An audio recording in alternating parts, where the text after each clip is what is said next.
महात्मा गांधी काशी विद्यापीठ में छात्र संघ चुनाव कराने को लेकर चल रहे आंदोलन के तीसरे दिन शुक्रवार को कक्षा बंद कराने गए आंदोलनकारियों को विधि विभाग के छात्र छात्राओं को विरोध का सामना करना पड़ा। गौरतलब है कि छात्र नेताओं ने चुनाव कराने के लिए पिछले दिनों चुनाव अधिकारी के वाहन पर पथराव किया था। इसके बाद गुरुवार को जमकर हंगामा किया।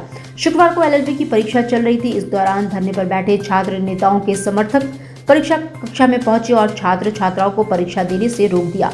आरोप है कि छात्र नेताओं के समर्थकों ने परीक्षार्थियों को बाहर निकाल दिया। इसके बाद परीक्षार्थी चीफ प्रॉक्टर अमृता सिंह के पास पहुंचे और उनसे शिकायत की। चीफ प्रॉक्टर परीक्षार्थियों को लेकर आई और परीक्षा कक्षा में बैठाकर बाहर से चैनल गेट बंद कर दिया, तब जाकर परीक्षार्थी LLB की परीक्षा दे पाए।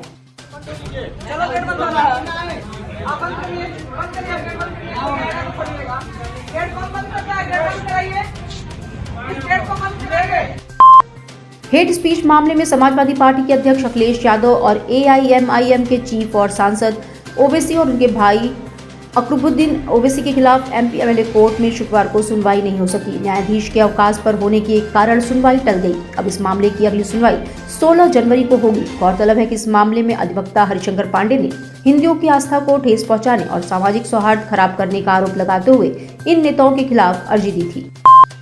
जौनपुर के वीर बहादुर सिंह पूर्वांचल विश्वविद्यालय में मनाए जा रहे 2 दिवसीय युवा महोत्सव में महात्मा गांधी काशी विद्यापीठ के छात्रों ने सर्वजेता का प्रथम पुरस्कार प्राप्त कर विद्यापीठ का परचम लहराया है। छात्र कल्याण संघ का अध्यक्ष प्रोफेसर के सिंह ने बताया कि पूर्वांचल विश्वविद्यालय में आयोजित किए जा रहे युवा महोत्सव में 8 विधाओं में प्रतिभागियों ने हिस्सा लिया।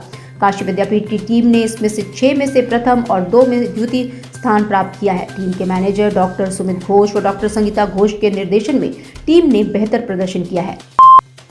काशी सत्संग मंडल के संरक्षक आचार्य सूर्यलाल मिश्र शास्त्री संस्था के कार्यकारी अध्यक्ष देवेंद्र कुमार पाठक ने शुक्रवार को बताया कि 27 जनवरी की शाम 4 बजे कैथी आश्रम से श्री राम दरबार की मूर्ति काशी विश्वनाथ मंदिर के कॉरिडोर में आएगी। पत्रकार वार्ता में आचार्य सूर्यलाल मिश्रा ने बताया कि काशी सत्संग मंडल के तत्वावधान में काशी विश्वनाथ मंदिर के कॉरिडोर में रामचरितमानस नवाहन पारायण ज्ञान यज्ञ का कार्यक्रम माघ महीने में 65 वर्षों से चला आ रहा है। इसमें देश भर से संत महात्माओं की उपस्थिति होती है।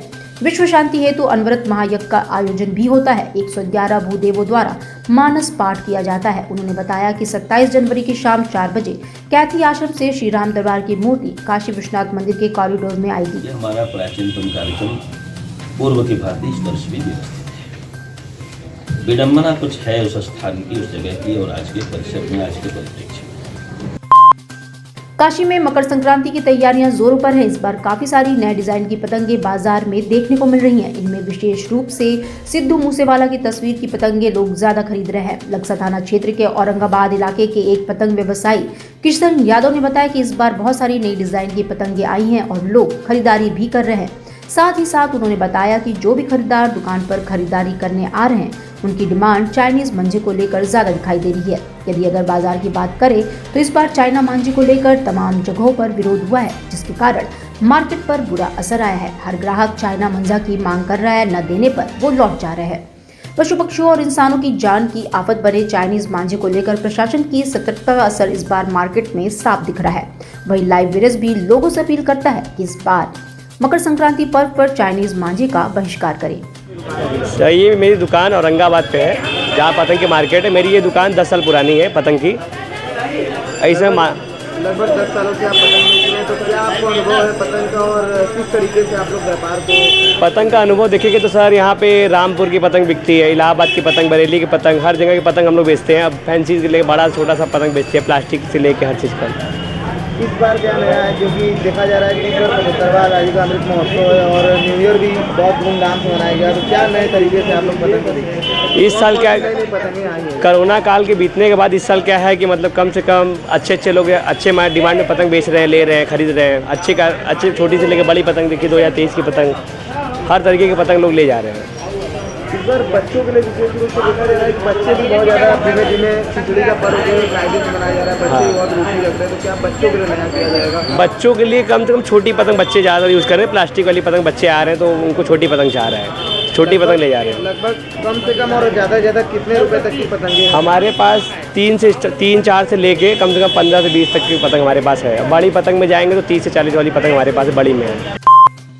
गुड़ की पट्टी का स्वाद तो सभी ने चखा होगा, लेकिन खजूर से शहद निकालकर इसके गुड़ से तैयार बादाम पट्टी के स्वाद के क्या कहने। मकर संक्रांति पर्व पर तरह तरह की पतंगे व खाने के आइटम से बनारस का बाजार सज गया है। खिचड़ी नजदीक होने के साथ ही बाजार में ग्राहकों की भीड़ भी उमड़ रही है। आप भी मकर संक्रांति पर बनने वाले इस विशेष उत्पादों को चखिए और इसके स्वाद का आनंद लीजिए। 2 सालों तक कोरोना की वजह से त्योहारों की रौनक फीकी रही, इसका असर बाजार पर रहा। इस बार हालात सामान्य है, ऐसे में लोग खुलकर त्योहार मना रहे हैं। दुकानदार भी ग्राहकों की सेवा में जुट गए हैं। पूर्वांचल में किराना के सबसे बड़े मार्केट विश्वेश्वरगंज और चेतगंज में दुकानदारों ने खिचड़ी की तैयारी कर ली है। यहाँ दुकानों पर गुड़ से बनी तरह तरह की पट्टियां, चूड़ा आदि उपलब्ध हैं। इसके अलावा लंका, सुंदरपुर, नरिया, सामने घाट, 80, सोनारपुरा, गुदौलिया, विश्वेश्वरगंज, प्रहलाद घाट आदि में ध्यान और दान की तैयारियां खोए का तिलवा है, ये सब सभी है अपने समय से। और जो भी पिछले साल रेट था वो इस बार भी है, कोई बदलाव नहीं है। बढ़िया से बढ़िया हम लोग बिक्री कर रहे हैं, अच्छा सेल हो रही है। तो मतलब आज से बिक्री स्टार्ट हो गया है? आज से बिक्री स्टार्ट हो गया। त्योहार कब है? त्योहार कल है, 14 तारीख को। 14 तारीख को। लेकिन ज्योतिषी लोग कह रहे हैं कि 15 तारीख को त्योहार है। वो ज्योतिषी लोग वो 15 को कहें, 14 को कहें, लेकिन लोग 14 को मान्य करते हैं। लोग 14 को ही मनाते हैं। हम लोग बनारस के लोग 14 को ही मान्य करते हैं हम लोग। तो बिक्री किस तरह चल रही है? बिक्री बहुत अच्छी चल रही है। मकर संक्रांति पर्व के दौरान माता विशालाक्षी देवी मंदिर प्रबंधन की ओर से 101 गरीब असहाय लोगों में राशन पैकेट का वितरण किया जाएगा। उन्हें चावल, दाल, सब्जी का सामान दिया जाएगा ताकि गरीब भी प्रसन्नता के साथ मकर संक्रांति का त्योहार मना सके। मंदिर के महंत राधेश्याम दुबे ने बताया कि अपने निवास स्थान आशापुरी कॉलोनी में राशन वितरण कार्यक्रम किया जाएगा। 101 गरीबों को बुलाकर उन्हें चावल, दाल और सब्जी का सामान दिया जाएगा। इसके लिए सभी लोगों को 14 तारीख की दोपहर बुलाया गया है। मकर संक्रांति पर्व को देखते हुए वाराणसी में पुलिस अलर्ट मोड में है। DCP Kashi zone RS Gautam के अनुसार शहर को 4 जोन और 11 सेक्टर में बांटा गया है। इसके अलावा जल पुलिस की तैनाती की गई है। साथ ही मार्गों, रैन बसेरों की सुरक्षा के लिए व्यापक प्रबंध किए गए हैं। उन्होंने बताया कि वाहनों की पार्किंग की व्यवस्था भी की गई है।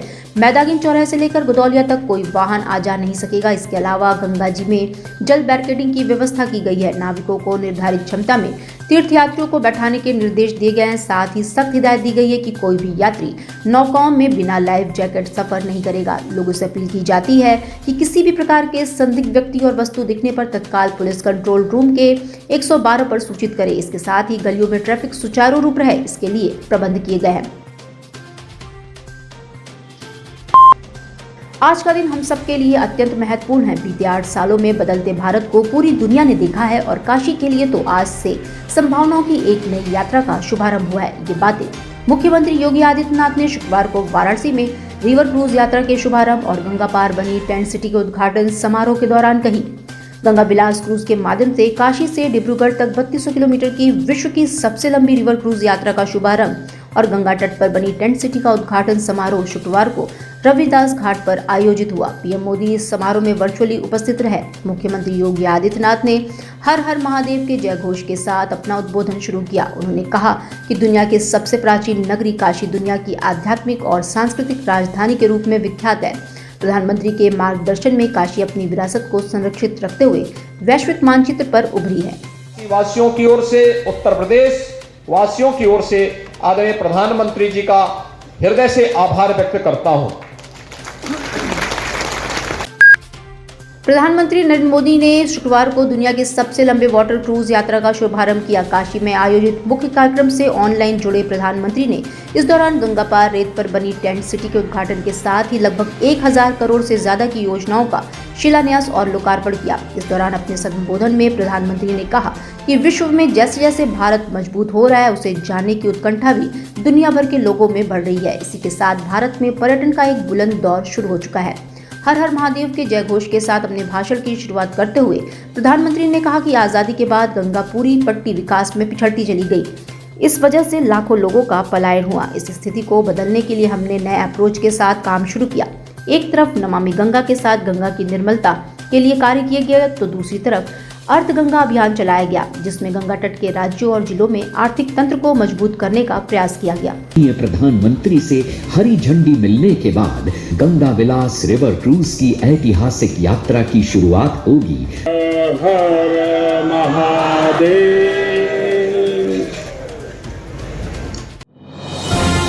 डिजिटल इंडिया का digital new platform live VNS पिछले 7 वर्षों से बनारस की सेवा में। पाइए बनारस के कोने कोने की खबर निष्पक्षता के साथ लाइव VNS से। बनारस की ताज़ा तरीन खबरों के लिए प्ले स्टोर से डाउनलोड कीजिए लाइव VNS ऐप या फॉलो कीजिए लाइव VNS को सोशल मीडिया पर।